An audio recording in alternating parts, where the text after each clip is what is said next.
This is the worst walk I've been on, not just today, but for how long? A couple of years? Yeah, well, this is what happens when you freestyle it. Heather, bog, barbed wire, sign saying no walkers. Oh dear, not the best. Well, that's good though, the views are good. So I'm thinking of giving up social media, and for years I used to have a Twitter account up until about a year and a half ago, something like that, and I gradually began using Twitter as my conduit for all the news. So I was following all my favourite journalists, commentators and businesses and platforms and so on and so forth, media platforms. So, and it was brilliant at the beginning, because what was happening is that, you know, you got to know people. So at the beginning you were connecting with people who you knew, who would then connect you with someone else who you didn't know. And so, you know, there's 3 or 4 people that I connected with on Twitter years ago that I'm still connected with in some non-Twitter way today. And but of course, over the years, what happened was that Twitter began to become kind of a hate fest. So everybody was just, in fact, I'll tell you what happened. It used to be that you used to broadcast and receive. You'd be in listening mode as well as telling mode. And then what's happened in the last few years is that everybody's on transmit. Everybody is just transmitting their views and their opinions, and they're not listening anymore to each other. So it's turned really toxic. Hello there. Hello there. So that's your experience too?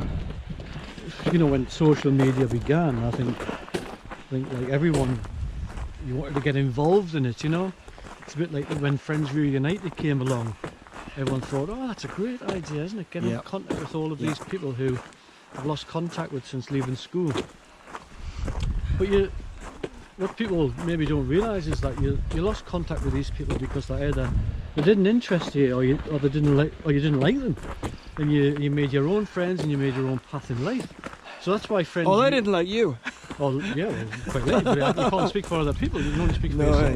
Yeah. So there's a cocker. So you just really that's why Friends Reunited died, because effectively people realised that they didn't want to stay in touch with all these people. There was a reason that they weren't friends with them and they didn't keep contact with them in the first place. Yeah. And Facebook's a different animal, of course, because the technological advancements, which are like from Friends Reunited moving on to Facebook, which was clearly influenced by Friends Reunited, of course, in the early years. Oh, absolutely, yeah.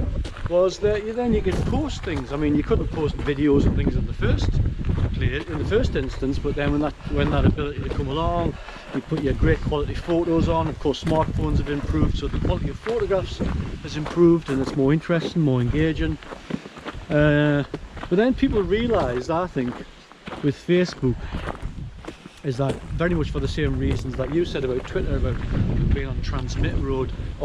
In transmit mode, I think Facebook has become that as well. It's like people are probably a little bit interested in what other people are doing, but they're more interested in telling the rest of the world or the group of friends what they're doing.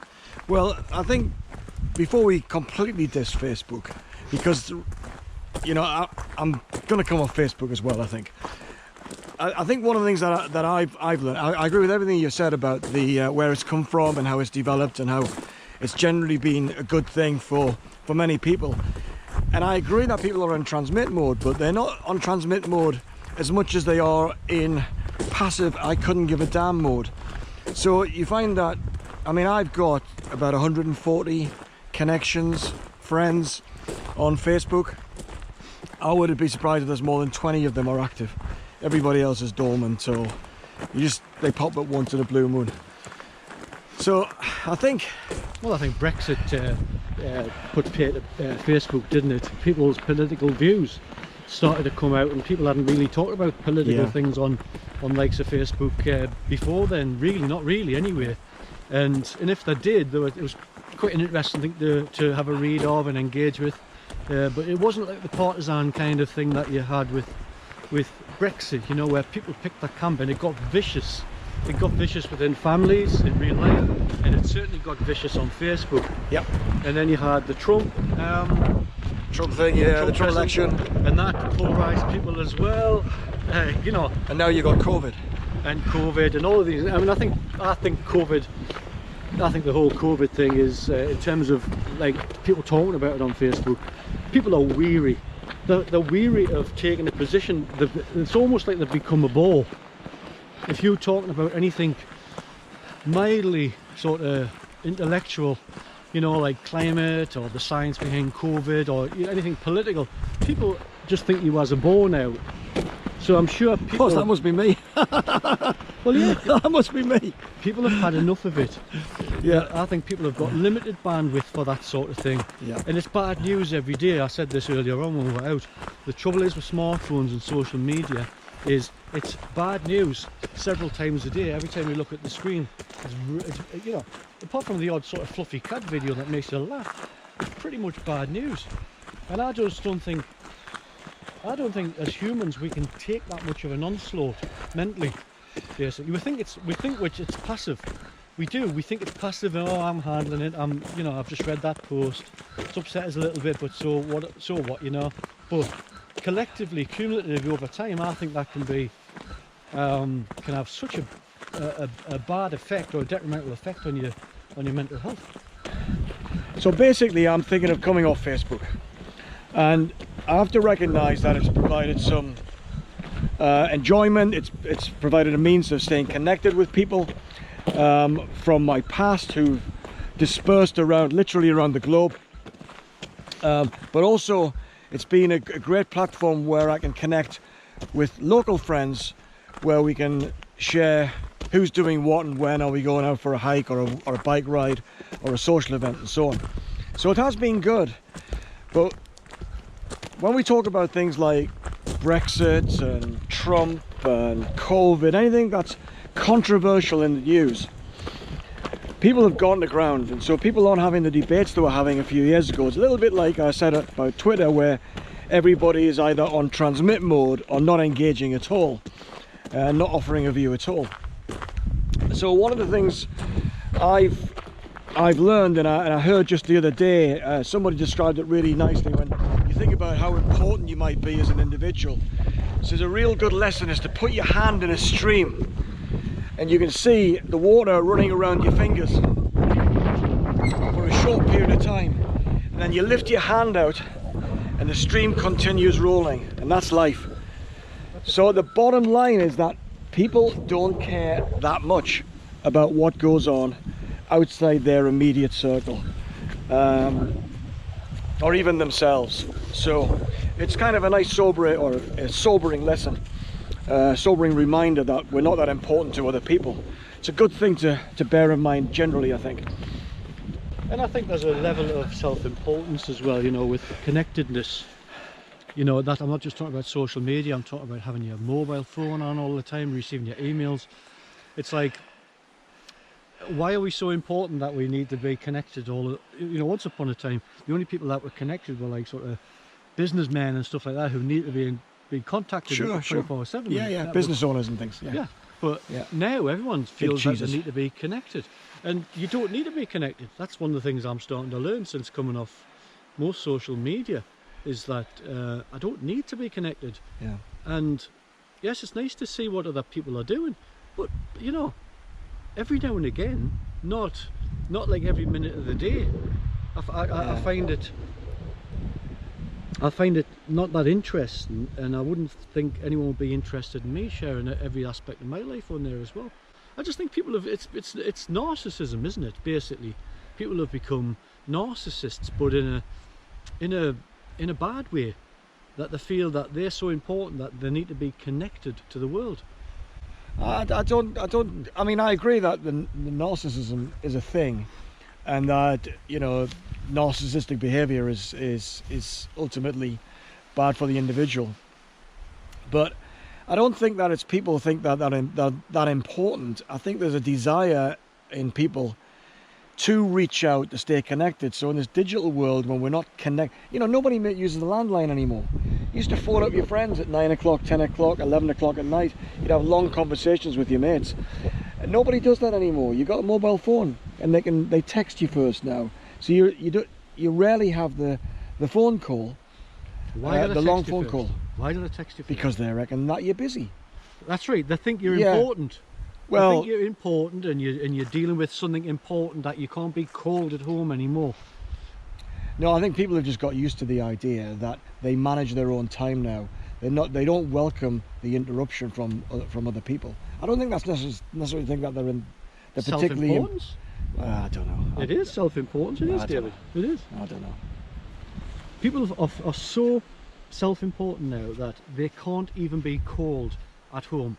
A lot of people don't even call them on their mobiles anymore. Yeah, but I accept that that's a component of it, but it's not the only. It doesn't tell the whole story. Oh, of course. I think you have to take into account that people now, as you were saying before, when you've got access to digital kit all the time, you waste huge amounts of time. So you haven't got loads of time. So you don't think anybody else has got loads of time either. So it's a bandwidth issue. So anyway, so the idea for me, one of the things that I just like about Facebook is the desire in myself to stay connected with people, not letting go. And I don't want to let go of particular people because I want to stay connected, but Facebook's not the platform for me anymore. I just don't want to do it that way.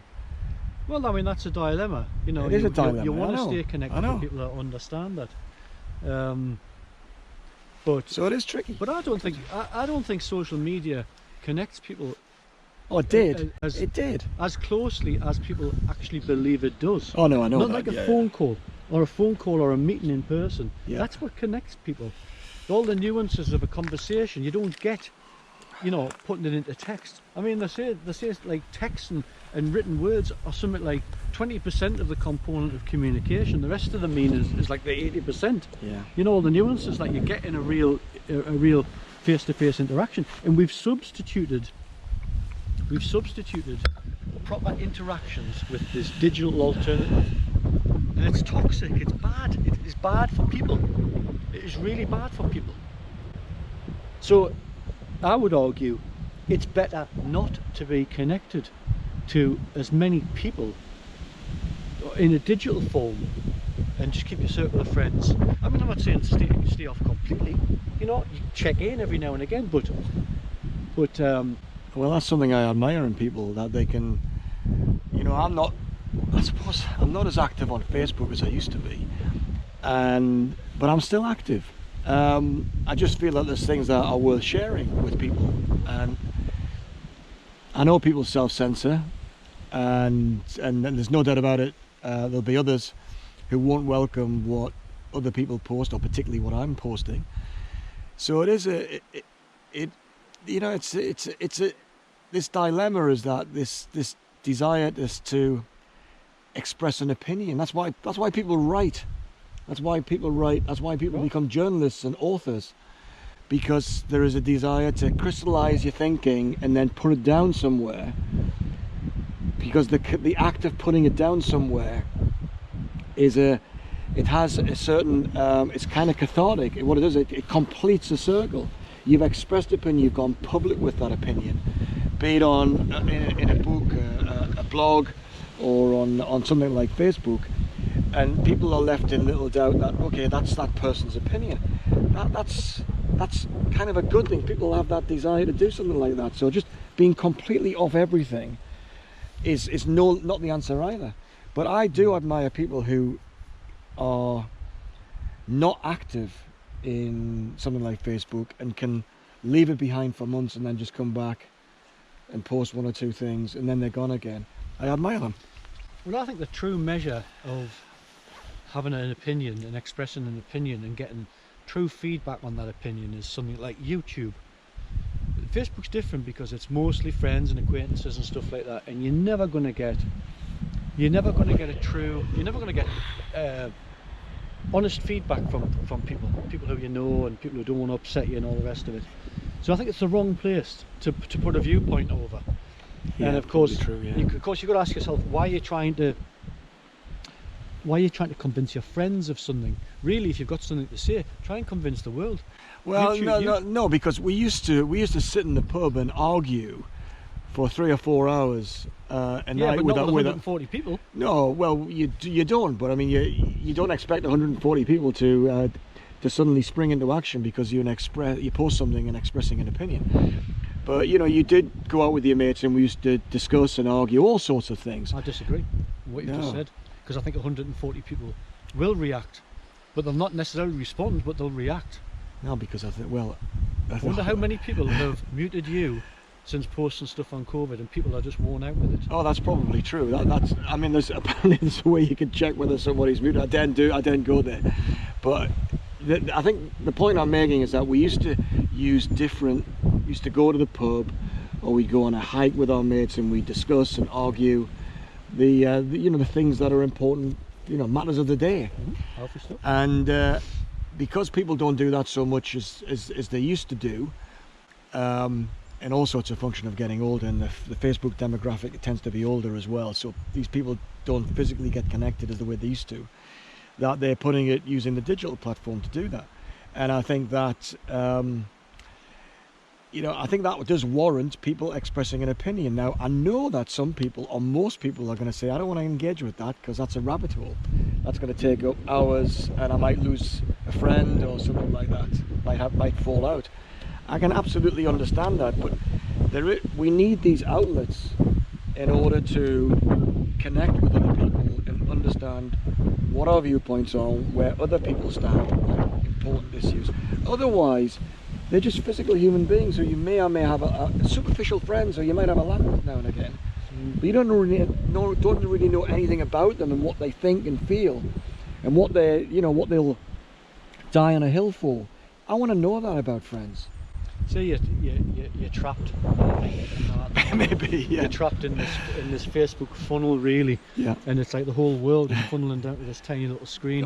You need to get rid of it. Get rid of it. It's not that important for you to express your opinion, for people to understand what you feel about the world.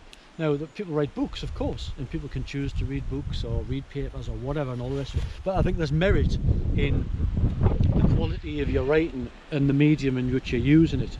So expressing your opinions in a phone held in a portrait mode, for example, having a rant is not going to engage people, and it's easy to do. Anyone can do it. But if you spend your time writing a book, you create a book of content and all the rest of it, and you get it published, or you self-publish it in a physical book, or you make a video which is like of high quality and it's got production value, I think that's got merit. That means that you are invested in what you are, in your feelings and your viewpoints, and people can take them or leave them. But people, for you to say, I want people to understand on Facebook what my viewpoints are. Why? Well, hang on. This conversation is not about my desire to tell the world what I think about everything. I want to know what other people think. So I do enjoy when other people stick their neck out on a topic of the day, or even create a YouTube video, or do a rant on a phone. I enjoy that when I see that in my friends. And I've got friends on the other side of the world, and it's kind of nice to hear, to trip over one of the things that they're posting, whether that's a one-liner, a short blog, or a video. So I get some satisfaction out of hearing what other people think about the stuff that I'm interested in as well. But you respond in the safety of the timeline. This is what people do. They respond in the safety of if you really want to commit yourself to challenging somebody or agreeing with somebody, do it a personal message. Yeah, I do that as well. People do that as well. It's just the thing about. I think we're probably in agreement. Other than the fact that I'm expressing this desire to formulate an opinion and then express it in some form. Facebook is just one platform. I use YouTube as well. So that's kind of important to me, and I think it's important to other people. But I think some of the problems with Facebook are not only or not so much the sporadic engagement or the non-engagement of most people who are in the friendship network. I think it's as a platform, it's just a bag of rats. The timeline is a nightmare. You've got adverts keep interfering with everything, so you can't really have an enjoyable time. In Twitter, if you go back to Twitter for a moment, you used to sit and somebody, a tweet from somebody you knew or somebody you respected, it would trigger an interest, and you'd find that they'd put 20 tweets together. So instead of, in lieu of a blog, they put 20 tweets, and you would go through it and you'd really understand the issue much better and so on. So you could kind of go back and follow, why does this person express this opinion or share this item? And there was a degree of satisfaction from understanding, like reading what people put a bit of thought into it. Whereas with Facebook, it's just a mess. I mean, you can't find anything. I think all of it's toxic, you know. Yeah. Once upon a time, you weren't exposed to so many diverse opinions about things. We weren't exposed to it. And if you read the newspapers, yeah, well, the newspapers. I used to read the newspapers. You'd make a choice, but that took a lot of effort, because you had to read columns and columns of text. You had to understand something. By the Sunday papers. Yeah, but now people. Times in the Observer every week. I just think it's. I mean, I think social media has had its day, and people will realise that it's not that important to express your views in that way. It's not important for you to understand everything. You can't understand everything. You've got to, you know, the brain the size of a mince pie. You know, it's like you cannot. You haven't got the cognitive capacity to take on all these different views on all these different subjects. Yeah, but you don't. But of course you do. You're taking it all on board, whether you like it or not. When you're consuming this stuff, it's going into your head and you're taking it on board. I can tell you now, you could have a dozen viewpoints on different issues. You know what it is? Each of those dozen viewpoints would rile you or interest you in some way. It would do something to you. That's the point. It'll do something to you. It'll force you to think about something, something that you're not happy about, or something that pleases you because it agrees with you. The point is, it's doing something to you, and this is why you need to come off it. You need to stop this process of this digital device triggering your mental state, you know, on a regular basis. Every time you look at this, I mean, I've got an argument, I've got a theory, you know, that part of the problem these days is bigger televisions. This might sound stupid, but once upon a time, when we were kids, you had a small television. It was like an abstract thing. It was a television, something was on it, and to watch something, you really had to get round it and watch it. Yeah. Televisions got bigger and bigger, and now you've got like 70-inch televisions in Tesco. You're telling me that size of that screen is not immersing people? Yeah, you can't ignore it when it's there. It's immersing people in whatever propaganda's being pumped out, whether it's propaganda's being pumped out in films and dramas and news and views and, you know, journalistic things. You know, it's the screen is like that big 70-inch screen, because you're like this with it. It's like you having a big 70-inch screen in your living room. Are you talking about getting a new television? No chance. If we get a new television, we're going smaller. I've realised that television and screens have become immersive. They're really destroying the human race. Yeah, I know. We're not interacting. But I've been reading Dostoevsky's Crime and Punishment for 3 months now. It's much easier to and I'm nearly finished, but I haven't finished it yet because you know, YouTube is so much more interesting than Facebook. It is. I mean, it's fantastic, but like all of these things, you've got to try and put it in perspective. And I think most people have lost perspective. Most people think social media is it's a useful thing for the reasons that you've cited. Yeah. But the blind to the damage that it's doing to them mentally, I think, and doing to relationships in general. Now, look, I was looking through some old mobile phones a couple of weeks ago, because I went back to where is it? Flip phone. Yeah, I went back to one of these. Pensioners phone. They call them pensioners phones. And I was flipping through some of my old phones because I thought I'll use one of them. And you know what it is? I'm going through the phone, and I had phone numbers in there, like friends' mobiles and their home numbers. Me bosses at work, the home phone numbers. I mean, ringing somebody at home now just feels like so intrusive. But it was commonplace. It's something you did. That's what I was saying before. Yeah. But it feels so intrusive. How can that be? How can that be right? How can that be normal? It's not normal. People are apprehensive about actually meeting people, are asking people to meet them, or like I say, have a proper phone call with them. Even calling people on the mobile, because everyone thinks everyone else is so busy. It's bollocks. It's absolute bollocks. But that's the way social media and electronic communications has got people, that they can't, we're not having human interaction anymore, and that we're losing so much. We're losing probably 80% of communication. And what's that doing to people? What is that doing to us as individuals? Well, this conversation would be a lot easier to digest if you just sent me a text message. Can I tell you what my views are? Yeah. Yeah, let's go and have a look at this pump. So anyway, I'm going to come off Facebook because of the things that we've been saying, and it feels like a little bit of a risk, but it's no risk at all. You wouldn't think it was a risk at all. You think it was a good thing. So I'm going to come off Facebook. Fear of missing out, right? That was the first feeling I got when I came off Facebook. Fear of missing out.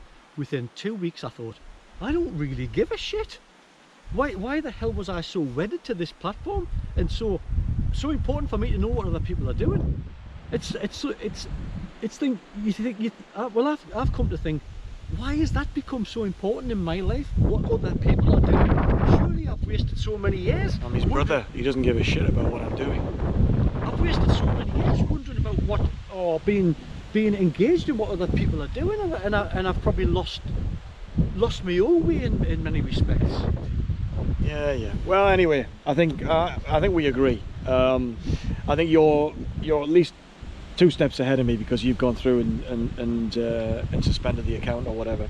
So I'm gonna kind of do that, and I'm going to the detox. You've got to detox. I'll tell you, my desire to express myself in the way that I've been writing blogs for years and making videos for years. I'm going to continue doing that. I've got the website and I've got a YouTube channel, and what I'm going to do on Facebook, I'm just basically going to post. If you want to keep in touch, you want to interest in what I'm doing, this is where you can find me. I reckon most of the people who are subscribing to your channel are part of the Narcoleptic Society anyway.